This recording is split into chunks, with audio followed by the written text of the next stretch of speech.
नमस्कार साथियों, उत्थान कैरियर इंस्टीट्यूट के ऑनलाइन प्लेटफॉर्म पे आप सभी का स्वागत करता हूं। क्रेश कोर्स में जो बच्चे स्टडी कर रहे हैं उनके लिए कुछ इंपॉर्टेंट इंफॉर्मेशन देना चाहूंगा सबसे पहले मैं, क्योंकि ये जो टाइम पीरियड होता है क्रेश कोर्स का वो बहुत छोटा होता है। आप लोगों को ज्यादा टाइम नहीं मिला, आपको 12 महीने का टाइम नहीं मिला है कि आप धीरे धीरे चीजों को स्टडी करें। आपको एक छोटा सा टाइम पीरियड मिला है सिर्फ 2 महीने का। उसमें आप अगर स्टडी सिस्टमेटिक नहीं करते हो, सिलेक्टिव कंटेंट को नहीं पढ़ते हो, तो आप सिलेक्शन से दूर हो जाओगे। और यदि आप लोग सिलेक्टिव कंटेंट को सही तरीके से पढ़ते हो, सही गाइडलाइन से पढ़ते हो, तो इस 2 महीने में भी आपका सिलेक्शन हो सकता है। बड़ी बात नहीं है, पहले ये चीज क्लियर कर दो आपकी। इसके लिए बात करते हैं, जैसे जेईटी की हम बात करते हैं तो जेईटी में आप लोगों के 3 सब्जेक्ट आते हैं। 40 क्वेश्चन तो आते हैं आपके एग्रीकल्चर के पेपर के, 40 क्वेश्चन आते हैं आपके बायो के पेपर के, और 40 क्वेश्चन ही आते हैं आपके केमिस्ट्री के पेपर के। सही बात है। एग्रीकल्चर में आप लोग आगे चल के फिर से 3 सब्जेक्ट पढ़ोगे, जिसमें एक में आप पढ़ोगे एग्रोनॉमी। क्या पढ़ोगे? एग्रोनॉमी और सॉइल साइंस आप पढ़ोगे। एक आप पढ़ोगे हॉर्टिकल्चर और एक आप पढ़ोगे एनिमल साइंस। यानी कुल मिलाकर 3 सब्जेक्ट आप यहाँ पढ़ोगे। और बायोलॉजी में भी आगे चल के आप जूलॉजी और बॉटनी अलग अलग पढ़ोगे। और केमिस्ट्री की अगर हम बात करते हैं तो इसमें एक तो प्योर केमिस्ट्री, जिसमें ऑर्गेनिक, इनऑर्गेनिक, फिजिकल 3 आती है।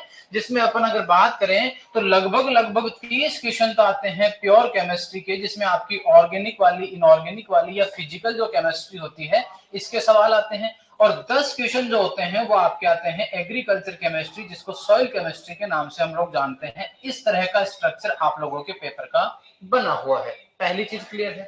दूसरी, अगर हम बात करें तो जो एग्रीकल्चर के बच्चे हैं उनको एग्रीकल्चर भी इजी लगता है और बायोलॉजी भी इजी लगता है, लेकिन केमिस्ट्री उन बच्चों को हार्ड लगता है। ये सही बात है या नहीं? केमिस्ट्री सबको खराब लगता है, लेकिन कुछ बातें डिस्कस करते हैं। अगर केमिस्ट्री आपको खराब लगता है लेकिन क्वेश्चन तो 40 आने हैं, तो फिर सिलेक्शन कैसे करवाया जाए? उसके लिए हमें कुछ चीजों को सिलेक्टिव करना पड़ेगा, या यूं कहें कुछ चीजों को इस तरह से सिलेक्ट करना पड़ेगा कि हमारे सिलेक्शन के बीच में जो बाधा बन रही है केमिस्ट्री, उसको किस तरह से पार पाया जाए। उसकी मैं एक छोटी सी तरीका आपको बता देता हूं। यहाँ इस केमिस्ट्री के 30 क्वेश्चन आते हैं और ये 30 क्वेश्चन बहुत बड़ी महाभारत होती है, क्योंकि 12 महीने जो बच्चे पढ़ते हैं उनके जाकर केमिस्ट्री के कंसेप्ट क्लियर हो जाते हैं। लेकिन 2 महीने में केमिस्ट्री का कोर्स करना ही एक महाभारत है, तो बच्चों का याद करना तो बहुत बड़ी बात है। सही बात है ना? अरे केमिस्ट्री का पूरा कोर्स अगर हम सिस्टमेटिकली पढ़े तो 2 महीने में पूरा नहीं कर पाते। वाकई ये सच्चाई है। अगर हमको उसको पूरा करना है तो हमको उसको थोड़ा शॉर्ट, या जिस तरह के एग्जाम में क्वेश्चन आते हैं वो पैटर्न अपनाकर हमको उसको खत्म करना पड़ेगा। और इस तरीके से 2 महीने में बच्चे उसको एग्जैक्टली याद कर लिए, इम्पॉसिबल सा टास्क है। इसका मतलब सर अल्टरनेट क्या निकालें? लेकिन उसी केमिस्ट्री में जो 10 क्वेश्चन आते हैं वो आते हैं आपके सॉइल केमिस्ट्री के, और ये 10 क्वेश्चन बहुत इजी होते हैं। 10 क्वेश्चन क्या होते हैं? बहुत इजी होते हैं। तो मेरा मानना है कि अगर कोई बच्चा इस केमिस्ट्री के अंदर सॉइल केमिस्ट्री वाले 10 क्वेश्चनों को अच्छे से तैयार कर ले, पहली शर्त, अगर किसी बच्चे ने मेरे साथ जैसे जैसे मैं कहूं मेहनत करता जाता है, तो ये सॉइल केमिस्ट्री के 10 के 10 क्वेश्चन सही करवाने की गारंटी मेरी है। पहली बात समझ में आ गई? जो कंटेंट पढ़ाऊंगा उसके बाहर से कुछ नहीं आएगा, सारे सवाल उसी कंटेंट से आएंगे, ये गारंटी है। बोले सर आप तो पता नहीं कितने पेज भरवा दोगे। मुश्किल से मैं आपको 25 या 30 पेज भरवाऊंगा। कितने पेज? 25-30 पेज के अंदर आप लोगों की लगभग सॉइल केमिस्ट्री करवा दूंगा। और बड़ी बात यह है कि उसी में से सवाल आएगा। क्या ये बहुत बड़ी बात नहीं है क्या? यानी केमिस्ट्री को अगर आसान करना है तो पहला टास्क कि सॉइल केमिस्ट्री पे पकड़ बना लीजिए। 10 क्वेश्चन तो हो गए। और याद रखना, मैं आपको भी कह रहा हूं, मैंने जहां जहां पढ़ाया है वहां का अनुभव शेयर कर रहा हूं कि इंटेलिजेंट बच्चे 10 में से 10 क्वेश्चन सही कर लेते हैं। और जिस बच्चे ने, ये कहूं मेरे जैसे जो औसत बच्चे हैं ना, वो भी आराम से 8-9 क्वेश्चन इन 10 में से सही कर लेते हैं। जिन्होंने थोड़ी बहुत भी मेहनत की है वो भी कितने सही कर लेते हैं? 8 से 9 क्वेश्चन तो वो भी ठीक कर लेते हैं। जो बच्चे जो जनरली केमिस्ट्री के लिए यूं कहें जो एग्रीकल्चर का पेपर सेलेक्ट नहीं करते, कुछ बच्चे पीसीबी वाला सेलेक्ट करते हैं ना, उनको भी मैं बता दूं कि उनके भी केमिस्ट्री का पेपर जेट वालों के आता है, वही आता है। तो उनको भी केमिस्ट्री के ये 10 क्वेश्चन करने ही करने पड़ते हैं। समझ में आ गई है? तो ऑनलाइन मोड पर जो बच्चे जुड़े हुए हैं सोचे कि यार हम तो एग्रीकल्चर वाले थोड़ी, हम तो मैथ वाले हैं, हमारे तो एग्रीकल्चर आती नहीं, हम क्यों पढ़ें। तो उनको ध्यान रखना है केमिस्ट्री में 10 क्वेश्चन उनके भी यही आते हैं। क्लियर है पहली चीज। तो अगर आप मेरे कहे अनुसार चलोगे तो यहाँ 10 में से 8 से 9 क्वेश्चन की गारंटी मेरी है, और कोई इंटेलिजेंट बच्चा थोड़ी सी भी सही से मेहनत करता है तो 10 के 10 सही कर सकता है, इसमें कोई बड़ी बात नहीं है। ठीक है।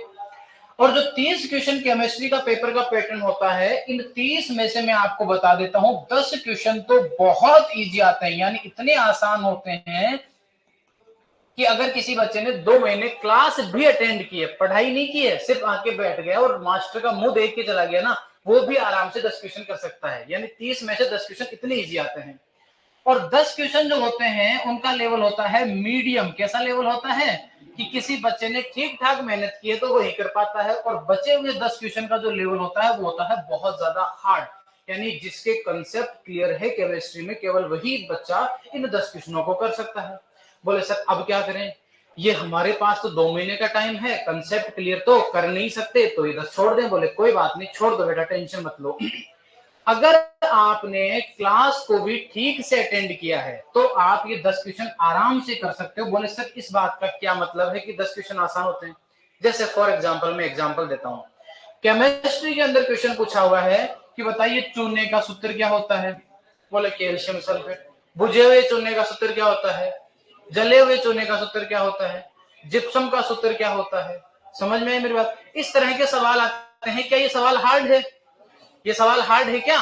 इसका मतलब केमिस्ट्री में बहुत सारे ऐसे क्वेश्चन है जो अपने आप में बहुत इजी है और वो आपको ज्यादा परेशान नहीं करेंगे, पढ़ते ही आप आंसर कर लोगे। ऐसे लगभग 10 सवाल आते हैं। लगभग कितने सवाल आते हैं? 10 सवाल आते हैं। और अगर आपने क्लास में पढ़ाए हुए कंटेंट को थोड़ा भी ठीक ठाक तैयार किया तो इन 10 में से भी आप 2-5 सवाल आराम से कर सकते हो। पर फिलहाल के लिए मैं छोड़ देता हूं कि इन बातों को छोड़ो, अपने तो आसान वाले तो कर सकते ही नहीं कर सकते। तो ये आसान वाले 10 सवाल और मीडियम वाले, अगर आप ऐसे तो है नहीं कि 2 महीने नींद निकालने के लिए आए हो और पढ़ने के लिए आए हो, नहीं आए हो, घर का त्याग करके इतनी दूर आए हो, तो रात को दिन को सुबह शाम मेहनत करोगे। और मेहनत करोगे तो जो मीडियम वाले सवाल है इनमें से भी 1-2 सवाल आपका बन जाएगा, इसमें कोई डाउट नहीं, क्योंकि आपके यहाँ केमिस्ट्री की जो फैकल्टी है वो बहुत बेहतरीन फैकल्टी है। तो मैं ये मानता हूं कि 10 सवाल लगभग यहां से सही कर दोगे और 10 यहां आप केमिस्ट्री वाले से सही कर सकते हो। औसतन अगर हम बात करें तो क्या केमिस्ट्री के पेपर में मुझे ये बताओ 20 क्वेश्चन करना क्या बड़ी महाभारत है क्या? मैं नहीं कह रहा केमिस्ट्री में 30 करो 35 करो या पूरे करो, नहीं बेटा, क्योंकि जो चीजें एक टीचर बनके मैं यहाँ कहना बहुत आसान है, लेकिन इस टेबल पर बैठ के पेपर के अंदर 20 सवाल करना बहुत बड़ी बात होती है। समझ में आई मेरी बात? आपने इस क्रैश कोर्स में केमिस्ट्री के पेपर से केवल कितने बचा लिए? 20। बेटा ज्यादा अगर जैसे मान लो कोई इंटेलिजेंट बच्चा है, बहुत मेहनत कर रहा है, तो वो 25 भी बचाएगा, 30 भी बचाएगा। मैं उन बच्चों की बात नहीं कर रहा हूँ, मैं औसत बच्चों की बात कर रहा हूँ। आपने कितने क्वेश्चन बचा लिए? 20 क्वेश्चन। आपने अगर एग्रीकल्चर में जो उत्थान कैरियर इंस्टीट्यूट ने पढ़ाए हुए नोट्स हैं, केवल उन नोट्सों को पढ़ लोगे, केवल उन क्या कर लोगे? उन नोट्सों को। भाग दौड़ नहीं करनी है कि कभी ये गाइड ला रहे हो, कभी वो गाइड ला रहे हो, उस कोचिंग के नोट्स और उस कोचिंग के नोट्स, और पता चला 2 महीने में छाछ राबड़ी दही बनाकर रख दिया और बाद में पता चला कि बच्चों भी कुछ समझ ही नहीं आया। ऐसा नहीं करना है। जो आपका टीचर क्लास में पढ़ा रहा है केवल वही नोट्स पढ़ने हैं। कौन से नोट्स पढ़ने हैं? जो टीचर पढ़ा रहा है। तो टीचर ने जो कंटेंट पढ़ाया है, अगर सिर्फ वही कंटेंट आप पढ़ोगे, उसके अलावा भी कुछ नहीं पढ़ते हो, तो भी याद रखना कि जो औसत बच्चे हैं वो आराम से 25 से 30 क्वेश्चन सही कर सकते हैं एग्रीकल्चर के पेपर में। क्यों कर सकते हैं? क्योंकि एग्रीकल्चर के पेपर में 50% पेपर बहुत आसान आता है। किस तरह का? इतना आसान कि गेहूं का बॉटनिकल नेम क्या होता है। समझ में आ रही मेरी बात? यूरिया में नाइट्रोजन कितनी होती है। इस तरह के 20 सवाल तो इतने आसान होते हैं कि आप बिना प्रिपरेशन के, बिना तैयारी के जाओगे तो भी 20 सवाल सही कर दोगे। तो करना क्या है? 20 तो आप आराम से कर लोगे, ये मैं गारंटी के साथ कह रहा हूं। लेकिन इस 2 महीने में अगर आपने थोड़ी सी भी मेहनत कर ली ना, तो इस 20 को आप 25 से 30 बना सकते हो। कितना बना सकते हो? और यहाँ बायोलॉजी में भी जैसे मान लीजिए गणेश सर ने और जो आपने बॉटनी वाले सर हैं, अगर उनके नोट्सों को सिर्फ पढ़ो, सिर्फ किसको पढ़ो? उनके नोट्सों को पढ़ो, तो आराम से 25 से 30 सवाल यहाँ पर भी ठीक कर सकते हो। जो कमजोर बच्चे हैं उनके तो मान लेते हैं 25-25 सवाल, क्या मान लेते हैं? और जो थोड़ा सा भी मेहनत सही कर रहे हैं उनके मान लेते हैं 30-30, क्या मान लेते हैं?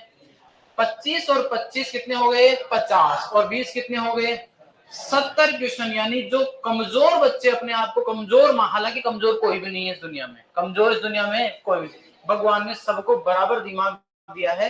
फर्क यह है कि आप अपने दिमाग का उपयोग कहाँ करते हो। आप पढ़ाई में कर रहे हो, आप परियों के सपने देखने में कर रहे हो, या फिर आप अपने दिमाग को किसी दूसरी फील्ड में। जैसे आपने देखा होगा कुछ बच्चे पढ़ने में कमजोर होते हैं लेकिन जुगाड़ी होते हैं, घर पे टेलीविजन को खुद ही सुधार लेते हैं, पता नहीं कुछ भी ऐसा कोई मशीन खराब हो जाए तो खुद ही ठीक कर लेते हैं, ट्रैक्टर गाड़ी चलाने में एकदम एक्सपर्ट होते हैं, देखा होगा ना ऐसे।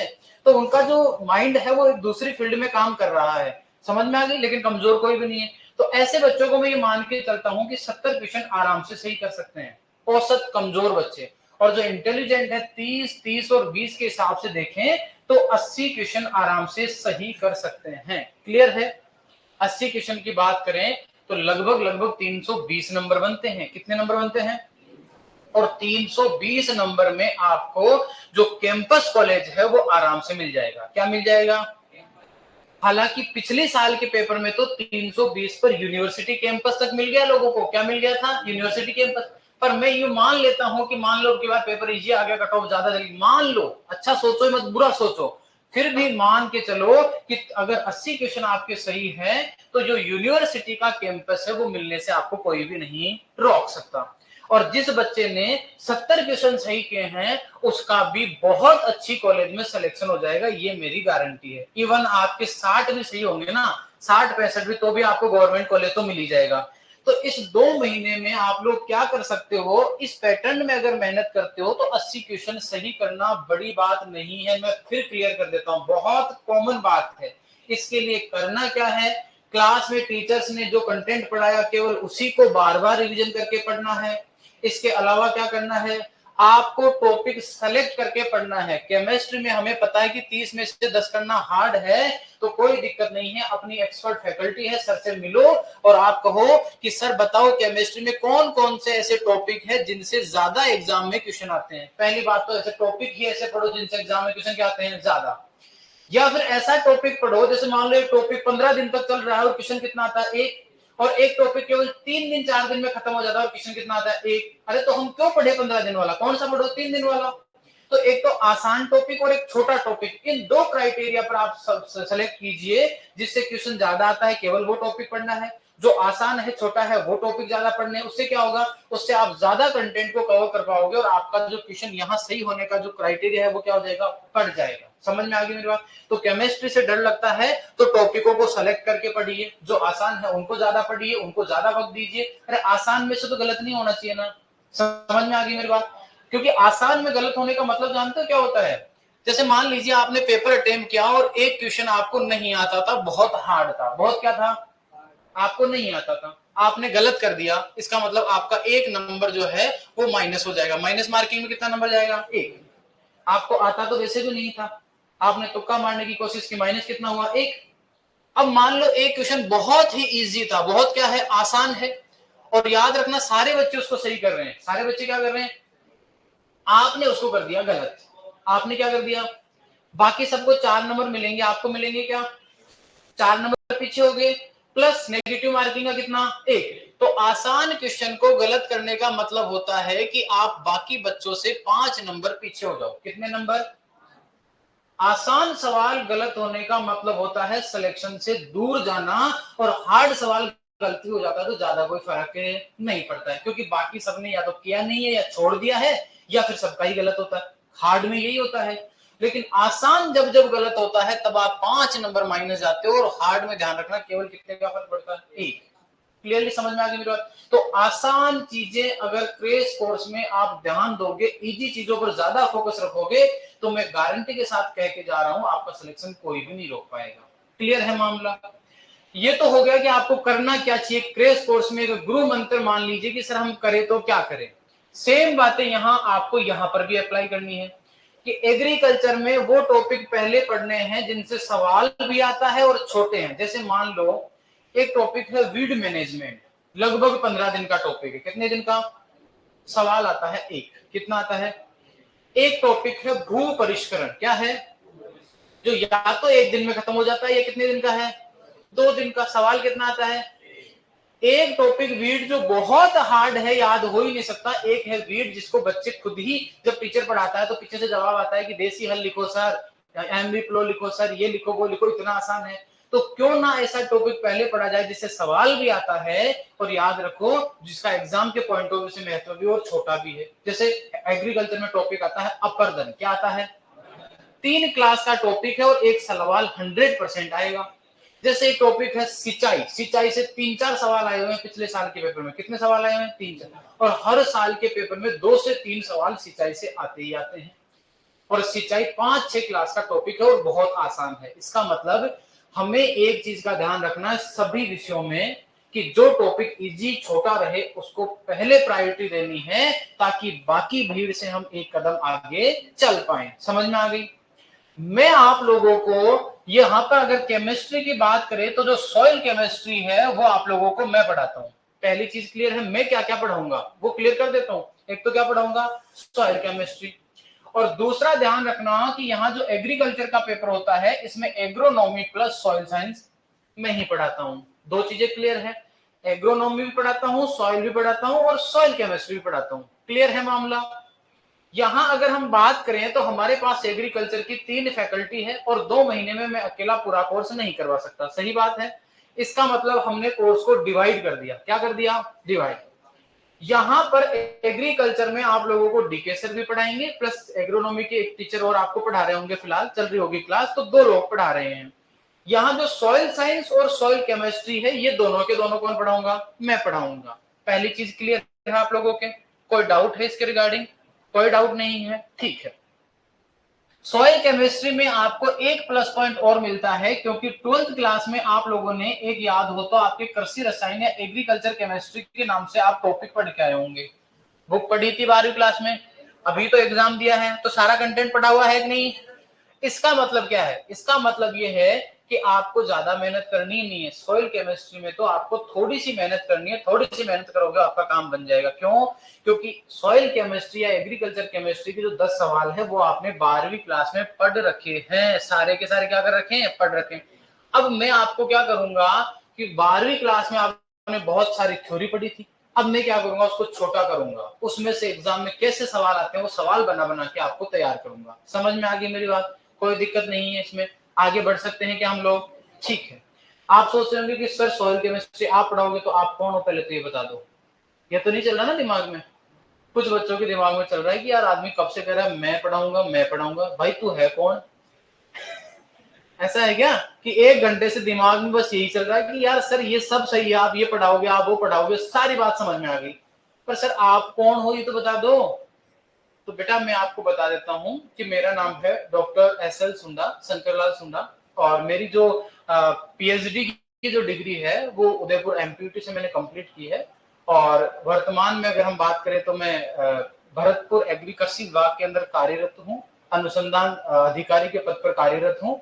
तो आप लोगों के लिए खुशी की बात तो ये है कि आप लोगों का सपना भी यही है कि आगे चल के आप लोग भी क्या चाहते हो? आप लोग भी यही चाहते हो कि बीएससी एमएससी करो और उसके बाद जॉब लगो, यही चाहते हो।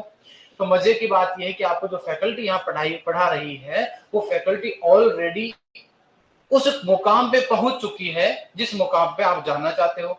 पर याद रखना, अगर आपको रास्ते में गाइड करने वाला वो आदमी मिल जाए जिसको पता हो कि ये रास्ता कहाँ जाएगा तो रास्ता बहुत आसान या बहुत शॉर्ट पड़ जाता है। समझ में आ गया?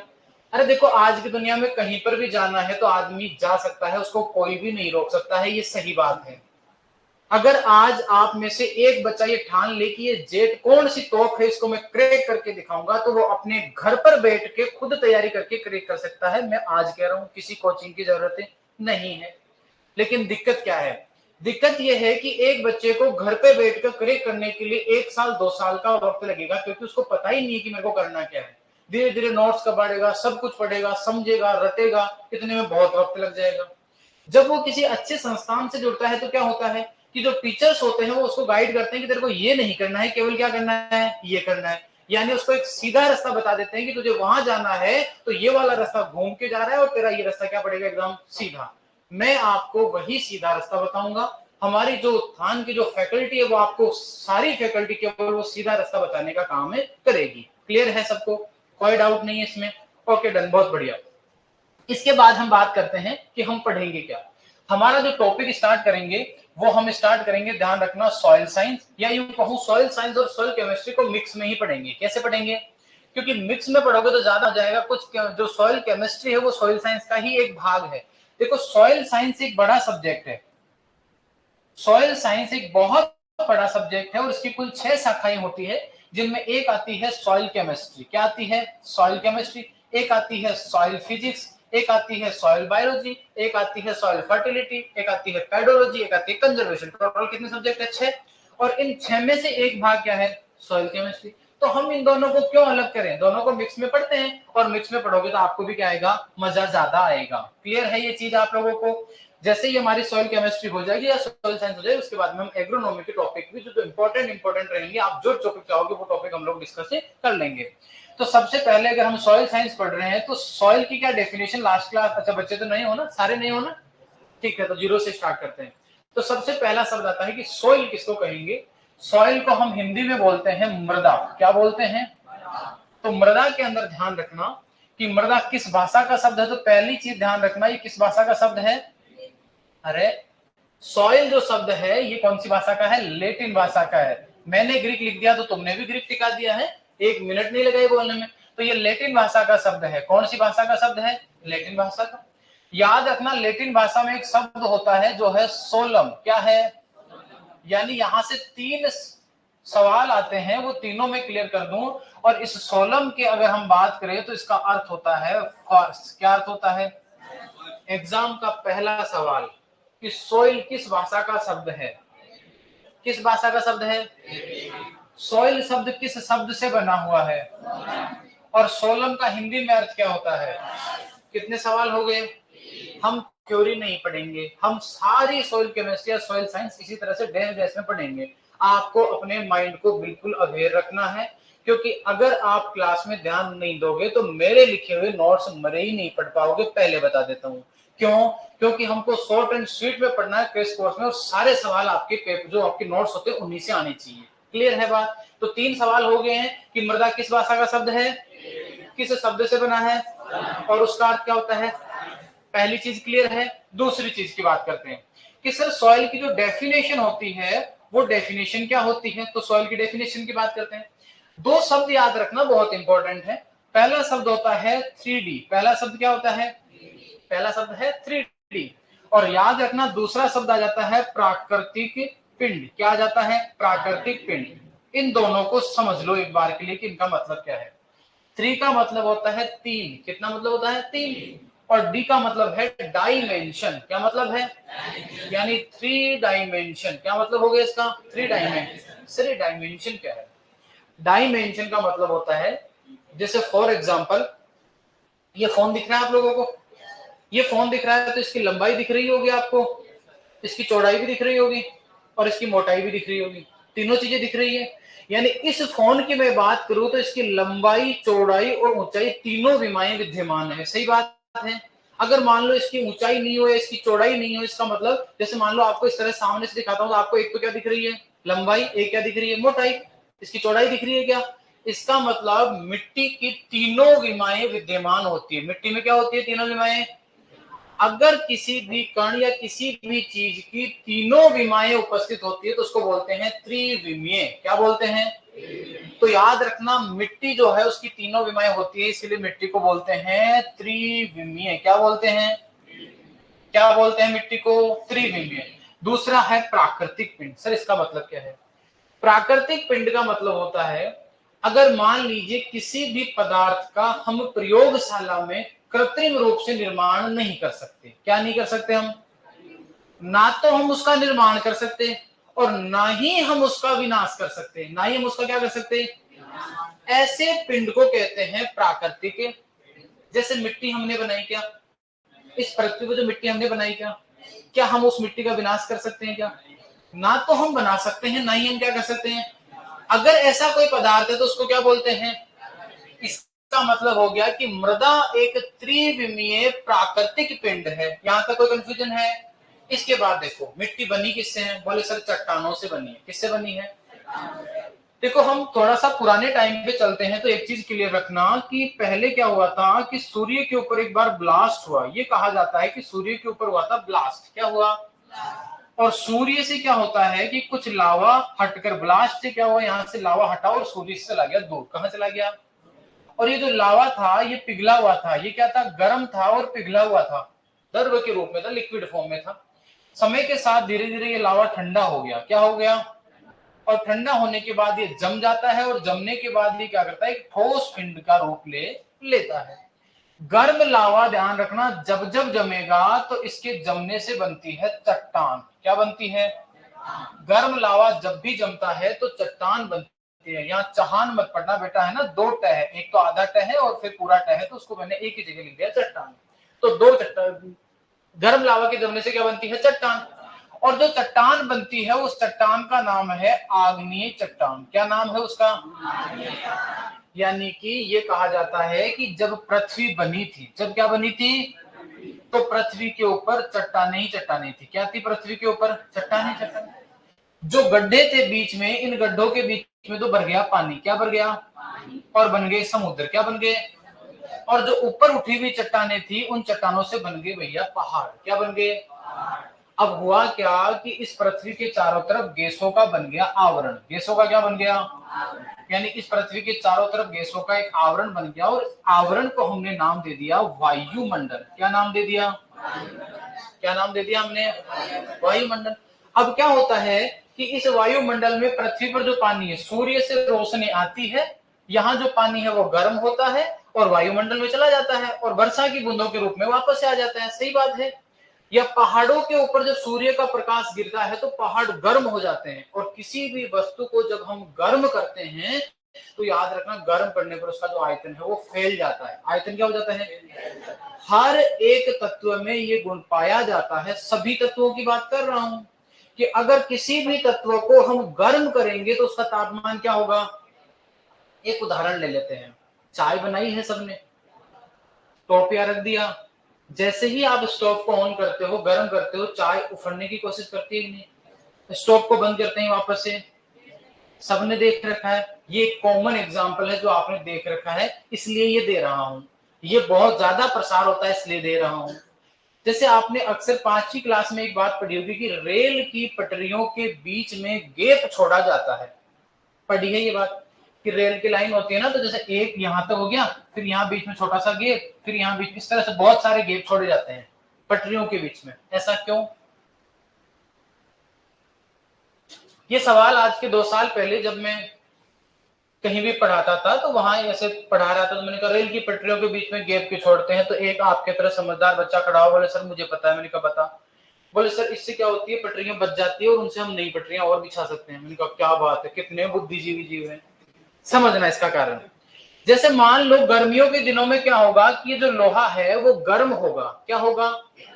तो इससे क्या होगा? लोहा गर्म होने के बाद प्रसारित होगा। क्या होगा? अब जैसे मान लो ये पटरी गर्म होती है और गर्म होने के बाद ये फैल रही है, ये क्या हो रही है?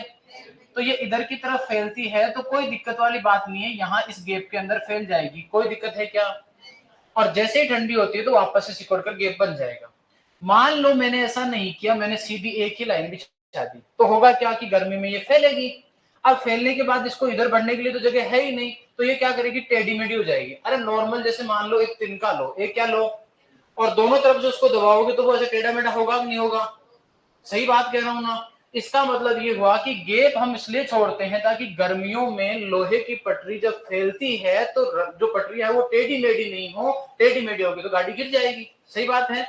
इसका मतलब हमें सिर्फ ये समझना है कि सर किसी भी तत्व को यदि हम गर्म करते हैं तो उसके आयतन में क्या होता है, और ठंडा करने पर, गर्म करोगे तो क्या होगा, ठंडा करोगे तो, इसका मतलब जितनी भी चट्टाने हैं वो भी तो तत्वों से ही बनी हुई है। किससे बनी हुई है? तो जब चट्टाने गर्म होती है तो फैलती है, ठंडी होती है तो सिकुड़ती है, और लगातार कोई चीज फैल रही है, सिकुड़ रही है, फैल रही है, सिकुड़ रही है, तो उसमें दरार आ जाती है और वो क्या हो जाती है? टूट जाती है। यानी कि इस वायुमंडल में लगातार बारिश की वजह से, बारिश हो रही है तो पानी बरसेगा, पहाड़ों से नदियां निकलेगी, और ये नदियां क्या करती है? पहाड़ों के ऊपर जब नदियां नीचे की तरफ आती है तो झरने क्या करते हैं? यहाँ पर जो चट्टाने उनको काट कर अपने साथ ले आते हैं। झरना जहां गिरता देखा होगा, चट्टाने कटी हुई देखी होगी ना आप लोगों ने। इसका मतलब ये है कि धीरे धीरे ये चट्टानें टूटने लगी और जो मिट्टी है वो यहाँ बीच में आकर इकट्ठा होने लगी और धीरे धीरे यहाँ मिट्टी का निर्माण हो गया। तो वास्तव में मिट्टी बनी किससे है? चट्टानों से बनी है। किससे बनी है? तो मैं कहूं मिट्टी का पैतृक पदार्थ कौन है, तो आप कहोगे चट्टान। कौन है? अच्छा, इन चट्टानों को तोड़ने का काम किसने किया?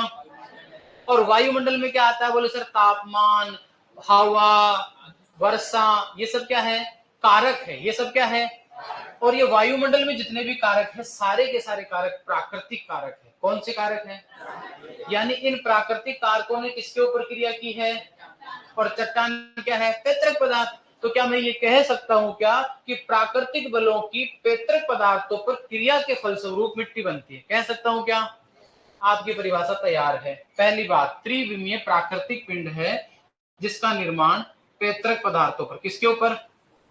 पैतृक पदार्थों पर प्राकृतिक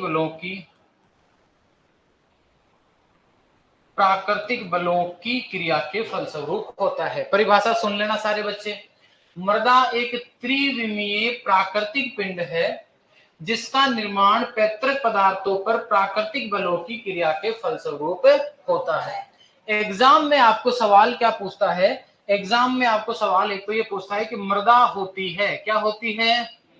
और मृदा और क्या होती है? प्राकृतिक पिंड। क्या होती है?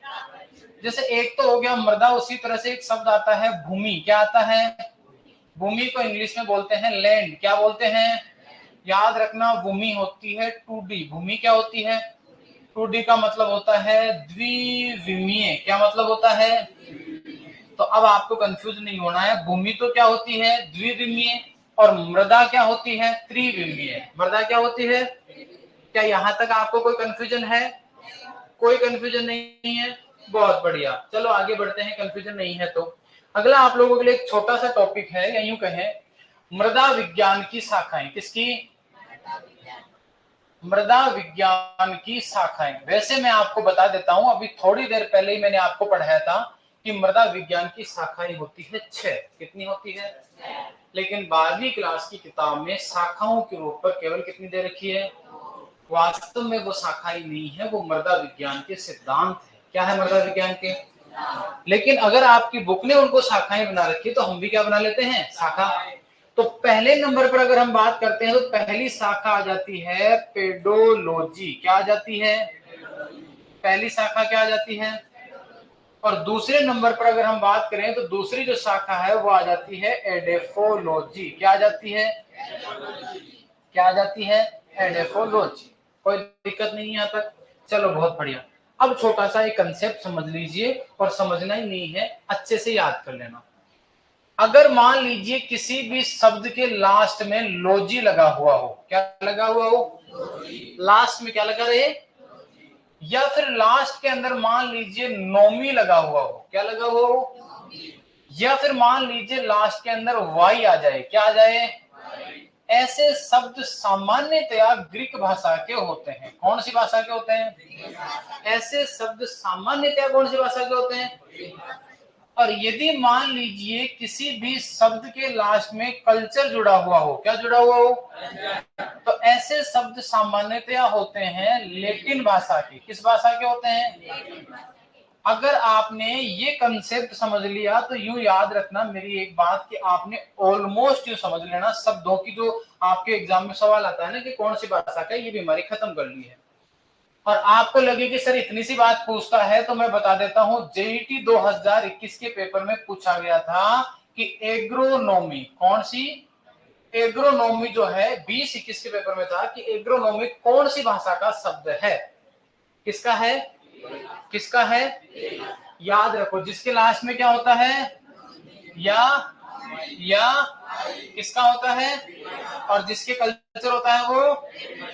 इसका मतलब ये है कि आपको शब्दों की बीमारी लगभग समाप्त होगी। समझना कैसे?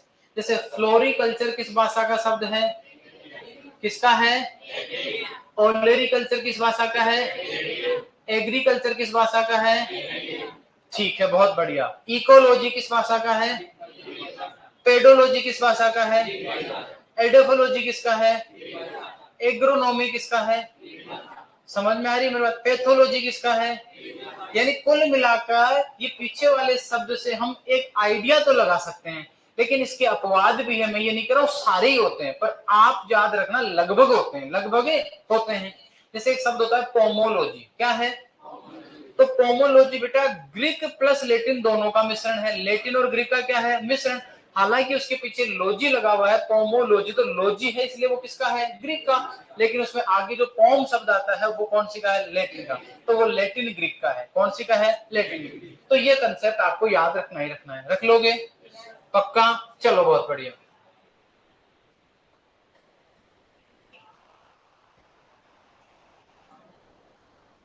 ऑनलाइन वाले बच्चों को आवाज आ रही है तो फटाफट कमेंट करके बता दीजिए।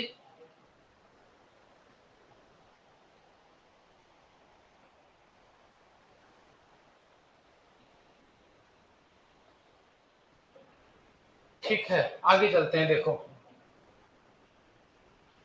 ऑनलाइन वाले बच्चों को अगर आवाज आ रही है तो बता दीजिए। क्लास चल रही है आप लोगों की? ओके, कुछ बच्चों के कमेंट आए हैं, एक बार देख लेते हैं क्या कमेंट है ऑनलाइन वालों के।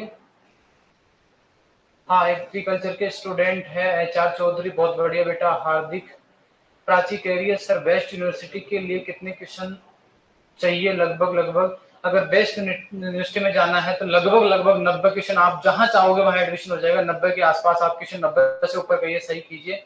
गुड मॉर्निंग सर, प्लीज मैं लेट हो गया था और आपको एक बार, हाँ बिल्कुल शॉर्ट में सारा रिवीजन करा देंगे, कोई दिक्कत नहीं है। चलो आगे चलते हैं। पहली चीज बात करते हैं पेडोलॉजी। किसकी बात करते हैं? अब बहुत आसान आसान चीजों को डिस्कस करते हैं। पेडोलॉजी के लास्ट में क्या लगा हुआ है? किस भाषा का शब्द है? क्या इसको रट्टा मारने की जरूरत है क्या? हमेशा याद रह जाएगा पूरी जिंदगी। बहुत बढ़िया। पेडोलॉजी किस भाषा का है? ग्रीक भाषा का। ये दो शब्दों से मिलकर बना हुआ है। एक तो होता है पेडोन, क्या होता है? दूसरा होता है लोगस, क्या होता है? कितने शब्दों से बना है? पेडोन की अगर हम बात करें तो याद रखना, पेडोन का अगर हम अर्थ समझे हिंदी में तो इसका अर्थ होता है मृदा। क्या होता है? यानी पेडोन का मतलब होता है सॉइल। क्या मतलब होता है?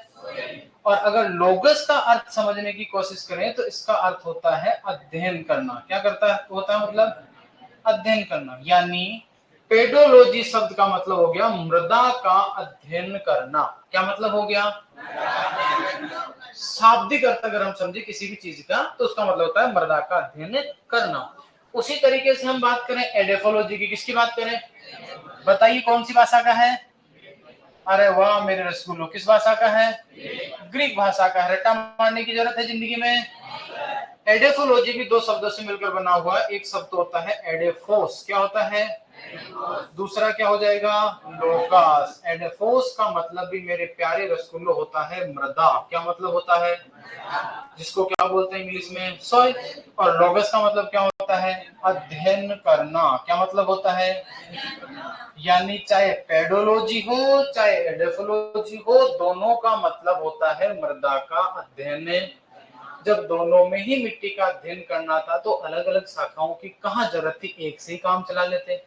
लेकिन एक से काम क्यों नहीं चलाया, उसका भी एक कारण है कि मृदा का अध्ययन किस संदर्भ में कर रहे हैं उसके आधार पर उसकी परिभाषा फिक्स होती है। और एग्जाम में इन सिद्धांतों से जो सवाल आता है वो परिभाषा से ही आता है। कहां से आता है?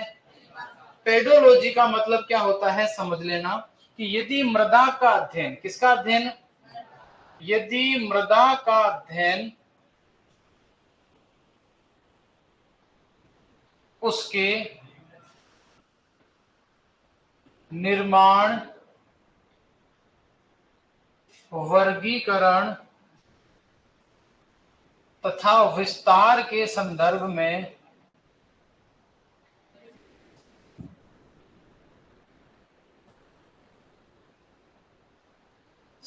में किया जाता है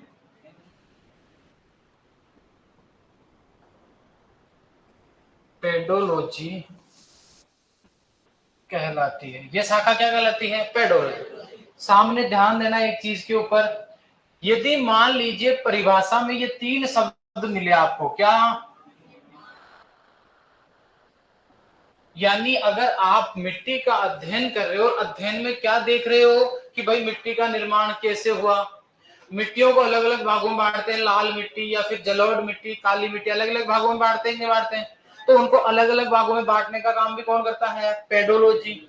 विस्तार का मतलब है, हम कहते हैं कोटा में काली मिट्टी है, पश्चिमी राजस्थान में रेतीली है, यहाँ अपने चोमू जैसे मान लो लोमी मृदा है, इसका मतलब कहाँ कौन सी मिट्टी पाई जाती है उसको बोलते हैं विस्तार। क्या बोलते हैं? तो यदि किसी भी मिट्टी का निर्माण कैसे हुआ, उसका वर्गीकरण करना है या उसका विस्तार कहाँ कहाँ है, इस बात का अगर हमको अध्ययन करना है तो उस शाखा को कहते हैं पेडोलॉजी। क्या कहते हैं? लेकिन यदि मान लीजिए किसी मिट्टी का अध्ययन कर रहे हैं और उसका आधार या जो संदर्भ है वो है उच्च पादप। क्या है? उच्च पादप। तो उच्च पादपों के संदर्भ में अध्ययन करते हैं तो उसको क्या बोलते हैं?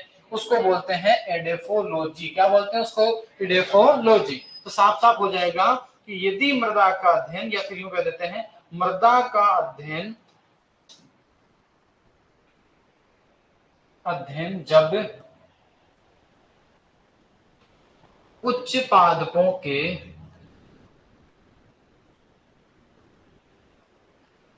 संदर्भ में किया जाता है,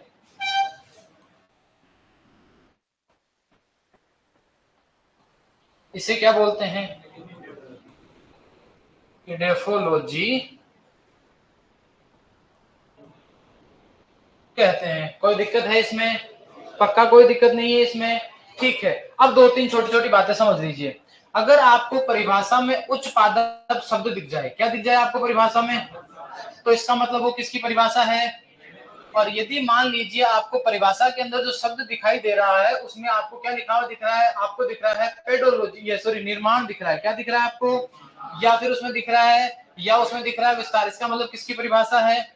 वैसे बता देता हूं, जेईटी की बात करें या सीयूटी की बात करें, वहां पर अगर सबसे इंपॉर्टेंट सवाल बनता है तो ये इसकी परिभाषा बनती है, जो बार बार पूछी जा चुकी है। सवाल इस तरह से पूछता है कि जब मृदा का अध्ययन उसके निर्माण, वर्गीकरण और विस्तार के संदर्भ में किया जाता है तो उसे क्या कहते हैं? उसे क्या बोलते हैं? पेडोलॉजी। क्या बोलते हैं? पेडोलॉजी।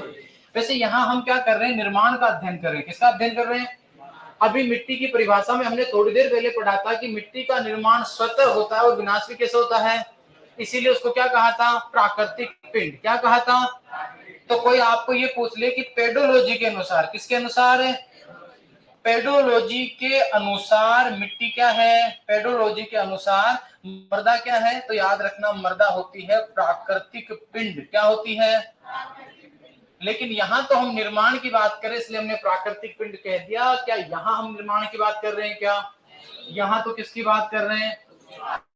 उच्च पादप कहाँ रहते हैं? पौधे कहाँ रहते हैं? मिट्टी में। कहाँ रहते हैं? अरे जैसे मान लो बीज की बुआई कहाँ करते हो? पानी कहाँ से लेता है? पोषक तत्व कहाँ से लेता है? यांत्रिक सहारा कौन देता है? यानी पौधे को अपने वृद्धि विकास के लिए जो भी चीज चाहिए सारी की सारी कहाँ से मिलती है? कहाँ से मिलती है? इसका मतलब जहां हम लोग रहते हैं, हमारे घर को आवास कहते हैं, नहीं कहते हैं? तो पौधे जहां रहते हैं वो आवास अग्नि पौधों का। इसीलिए ध्यान रखना, एडोफोलॉजी के अनुसार, किसके अनुसार है? एडोफोलॉजी के अनुसार मिट्टी क्या है? अनुसार मृदा, ध्यान रखना, होती है प्राकृतिक आवास। क्या होती है? क्या इसको रटने की जरूरत है क्या आपको? तो प्राकृतिक आवास तो किसके अनुसार होती है और उसके अनुसार क्या होती है? हाँ जी, प्राकृतिक पिंड। क्या यहाँ तक कोई दिक्कत है? एकदम क्लियरली समझ में आ गई मेरी बात? Okay done. प्यारे बच्चों, आज के लिए इतना काफी है, बाकी मिलते हैं कल की क्लास में, बचाव पढ़ेंगे कल की क्लास में। ठीक है? Okay, thank you so much. आप इसको नोट कर सकते हो अब।